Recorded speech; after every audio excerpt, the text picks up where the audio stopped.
예, 계속하겠습니다.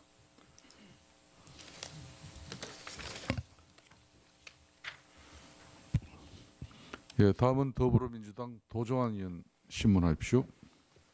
네, 도종환 의원입니다. 조윤선 증인께 여쭙겠습니다. 지난해 10월 국정감사 중에 한국일보에서 보도한 9,473명의 블랙리스트 명단 출처가 어디라고 파악하셨어요?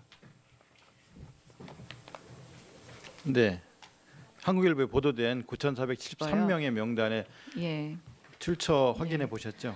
누가 만든 거예요? 최근에 그 직원이 그 한 장짜리 표제를 만들어 놓은 것이라고 보고를 받았습니다. 그러니까 문화부 내부 직원. 네. 그러니까 그게 누가 만든 건지 언제 만든 건지 청와대에서 내려온 건지 모르겠다는 말씀은 아니고 이제 문화부 내부에서 그 한 장짜리 표제요. 그 뒤에 있는 명단 말고 그 한국일보에서는 그건 표제와 9천여 명짜리의 명단이 청와대에서 내려왔다고 보도가 되었는데 그러니까 문화부에서 만든 건 맞죠? 9,473명의 명단은. 예, 그 저기 한 장짜리 그 표를 직원이 만들었다는 말을 연말에 보고를 받았습니다. 1월 초가 아니고 연말이에요? 1월 초는 그 직원이 가지고 있었었던 그 네. 600명 정도 되는 그 명단 그것이 직원이 축적해서 가지고 있었다는 것을 올해 PPT, 초에 들었습니다. 예, 보시면 저게 한 장짜리가 아니고 9,473명을 문화부가 개인 자료로 관리했다는 게 나오죠, 저기. 저는 저 문서는 본 적이 없습니다. 이게 이 문서예요. 이거예요. 5월 21일 2015년 5월 21일 만든 문화부 내부 문건이에요. 네. 여기에 보면 5월 초에 세월호 정부 시행령 폐기 촉구 선언한 사람 594인을 포함해서 추가해서 9,473건이다라고 나와 있어요. 그러니까 4월 16일 날 세월호 참사 나고 난 뒤에 관련해서 문화예술인들이 선언문 발표하자 그 사람들 바로 추가 집어넣어 가지고서 9,473명이 되었다는 거예요. 그 위에 보면 그동안 공모사업 중에서 329건을 배제 조치했다고 나와 있어요. 구체적으로 한국문화예술위원회에서 3,360건을 신청했는데 그중에 133건을 배제했다. 예술인 복지 분야 15건 배제했고 뭐 기타 예술가의 장안 어머니상에서 75건을 배제했다. 저렇게 구체적으로 만드는 그 자료, 이게 한 장짜리가 아니고요. 이렇게 되어 있는 이 문화부 내부 문건이란 말이에요. 이렇게 만들어져 있는 거예요. 이거 보신 적이 없단 말씀이세요? 예, 저는 그 문건은 본 적이 없습니다. 그러면 송수근 현 차관 당시 예. 기조실장한테 보고 받으신 적도 없어요? 없습니다. 건전 콘텐츠 TF라고 해서 정기적으로 청와대 보고했는데도 보고하는 과정에 장관은 빠뜨리고 그냥 청와대로 직접 보고했단 말인가요? 그럼? 제가 온 다음에도 그게 계속 있었는지 네. 전혀 모르는 사실입니다. 전혀 모르는 사실이에요. 예. 실제로 보고가 계속 됐는데도 실제로 송수근 뭐가 차관이- 됐는지도 저는 모르는 사실입니다. 송수근 차관이 전혀 장관께는 보고를 한 적이 없어요? 기조실장이었을 때 네. 전혀 없습니다. 어디까지 믿어야 되는지 모르겠는데요. 이제 이렇게 많은 사람들을 관리하면서 배제 조치를 하다 보니까요. 이제 연극 작품의 경우 예를 들어서 뒷장을 한번 넘겨보시면은요. 심사 전에 4건을 발굴해서 심사 후에 특이사항 2건을 통보한다 할 때 저 특이사항이라는 게 블랙리스트예요. 연극 우수 작품을 제작 지원하는데 2건이 블랙리스트에 들어가는 사람이라고 파악을 한 뒤에 사전 협의를 했는데도 불구하고 5명 중에 2명이 심사위원 5명 중에 2명이 강하게 반발을 해서 끝끝내 한 건을 배제하지 못했어요. 그래서 배제 불발이라고 되어 있어요. 그게 어떤 작품이냐면 박근영 작가의 모든 군인은 불쌍하다라는 작품이에요.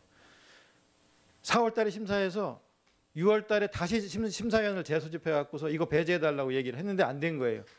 그러니까 이제 논의를 하다가 안 되니까 작가들을 직접 문화예술위원회 직원들이 찾아가서 포기를 종용하는 일을 한 2달간 해요. 그냥 6달 정도 걸려요. 그런 식으로 일을 하다 보니까 뒷장을 넘겨보세요. 아니요, 그 앞에요. 그 앞에. 자, 이런 문제가 내부 문제가 발생한다는 게 이 문화부 내부 문건에 나와요.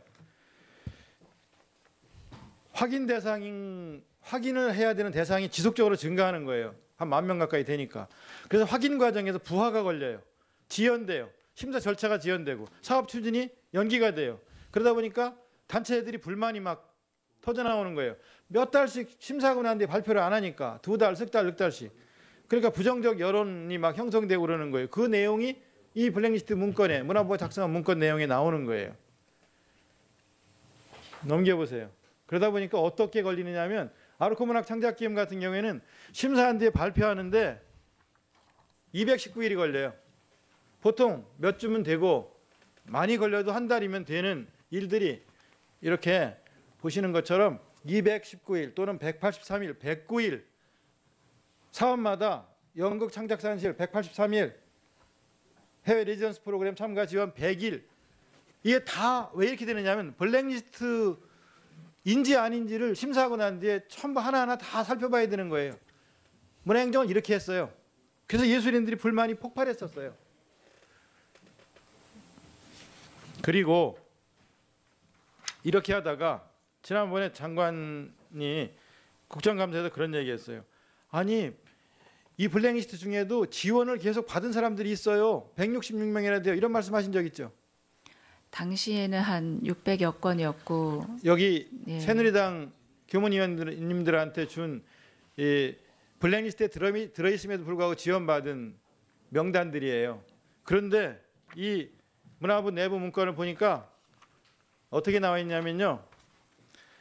일부 사업들은 양해하는 조치를 해서 예술 현장의 특정 편향의 의심을 불식시키고 문제제기 명분 상실하는 효과를 거두기 위해서 특정 단체에 대한 사전 검열 및 불이익에 대한 의심을 불식시키기 위해서 양해하는 조치를 하는 거예요. 이렇게까지 교묘하게 이 리스트가 적용이 됐어요.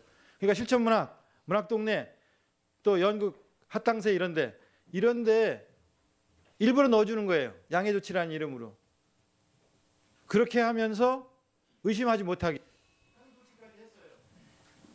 이렇게 운영된 게 블랙리스트예요.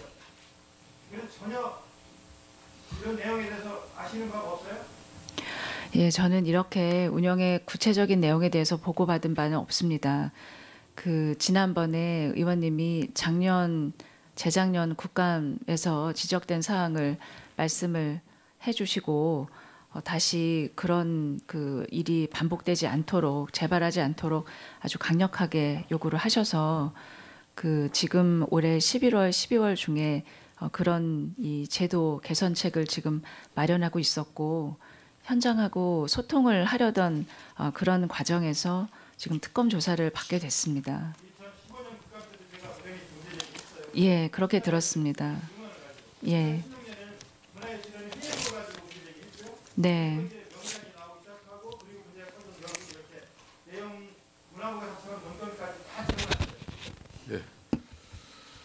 예, 도종환 의원님 수고했습니다.